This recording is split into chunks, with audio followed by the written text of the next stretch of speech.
Hello, welcome back. We're live at Geneva, the biggest motor show in Europe, and we're here broadcasting to the readers of Wired magazine at wired.co.uk and also Volvo fans on facebook.com/Volvo. Now, I've come to the very back of the stand to give you an idea of how busy we still are. It's 2.5 hours since the press conference.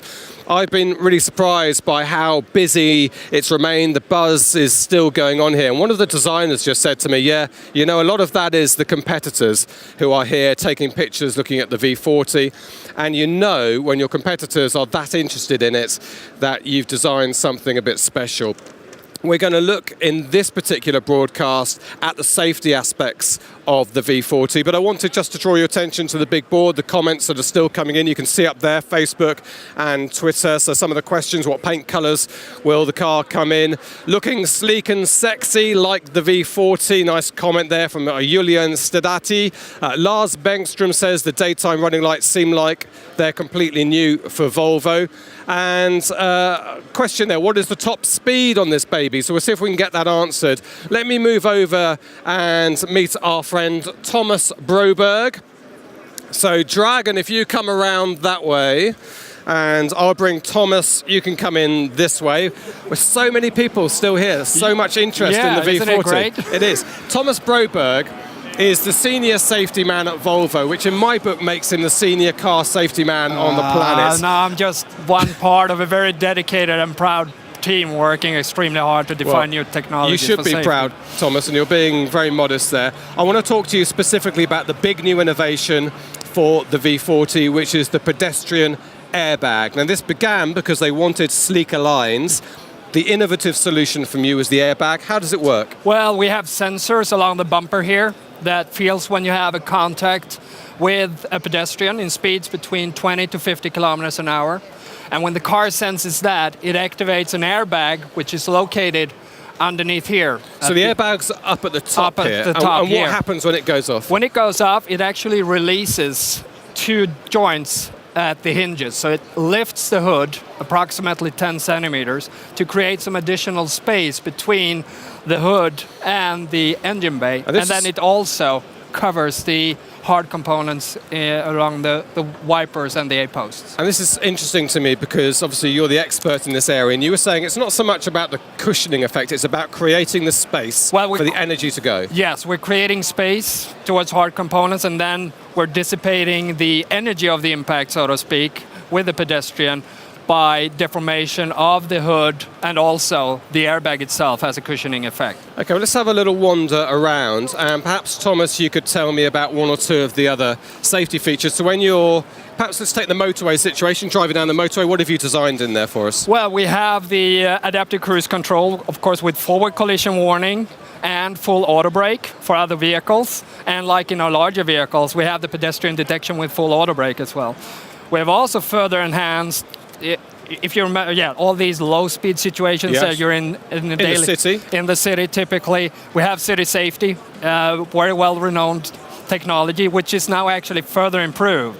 So another world first, we increased the speed of city safety up to 50 kilometers an hour. Sensors shoot out in all directions, don't they? So you're reversing out, you're going to get warning. Well, these sensors are looking forward. Okay.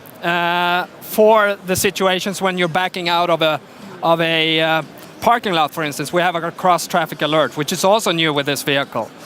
So we're really taking another step, I would say, in making the car even more intelligent, more IntelliSafe, so to speak. Okay.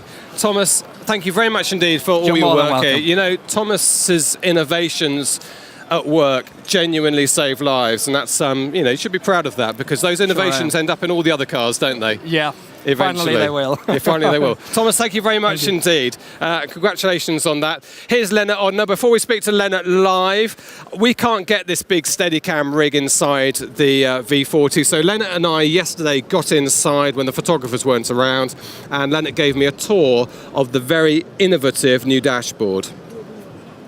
Well, here we are inside the car, Lennart, and the first thing to say is how spacious and airy and roomy it feels, which we know that's something you've been working on. But what I specifically want to look at, because we can inside, is this dashboard, which is customizable. You can change it. Yeah, we call it the interactive dashboard, which can easily be changed by just pushing the OK button and then scroll the wheel. And then themes, choosing themes. Okay. And then there are 3 different themes. And you use the scroll wheel to choose the performance.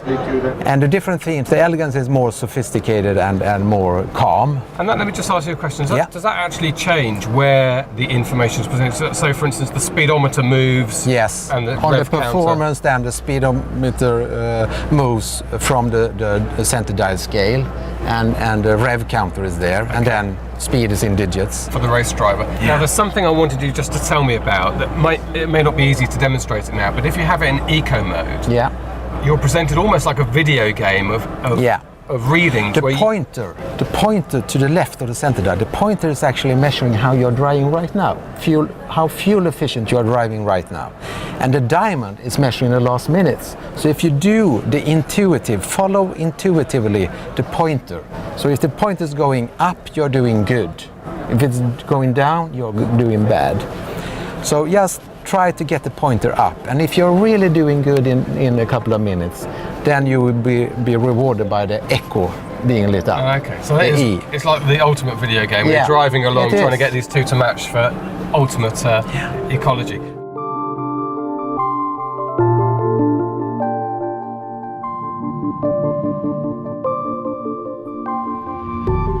Well, we're back live. Here is Lennart. Lennart, in addition to what you can do in the car, when you walk away from the car, there's another innovation here that you can take some of the controls with you.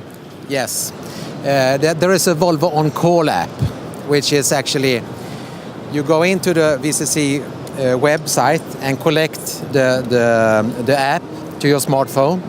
And for example, there are a lot of things that you can play around with, and that is, for example, where you parked your car. So the map will show you exactly. So you're actually in connection with the car. Yeah, so you know exactly how I run my life. Yeah. I never know where my car is. You can put on the remote heater if it is chilly outside. So before you get there, it's warm. Yes. Okay. You can see if the car is locked or unlocked, and you can see if you need to fill up the fuels. Okay, well then let's stay there for a second. I want to bring back Thomas, who's over here. You come in here, Thomas, and the reason is that we're getting the questions coming in thick and fast. Yeah. A lot of excitement and interest about the car. So one for each of you. Thomas, this is from Jonathan in Norwich in Norfolk in the UK, who says that he runs into pheasants and rabbits every now and again. Yeah, I'm sorry about the rabbits and the pheasants. I'm sorry about that, but he's obviously concerned that the airbag's going to go off inadvertently. How do you stop that?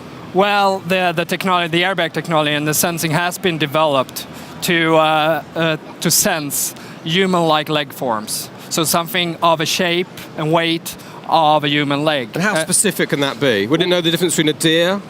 Yes. I mean, we have designed it to feel out the specification. To really feel the weight size, the weight of a human leg form, and we've done that in all various situations. Okay. Different temperatures. Well, that's great, and perhaps Jonathan should drive a bit more sensibly. Yeah.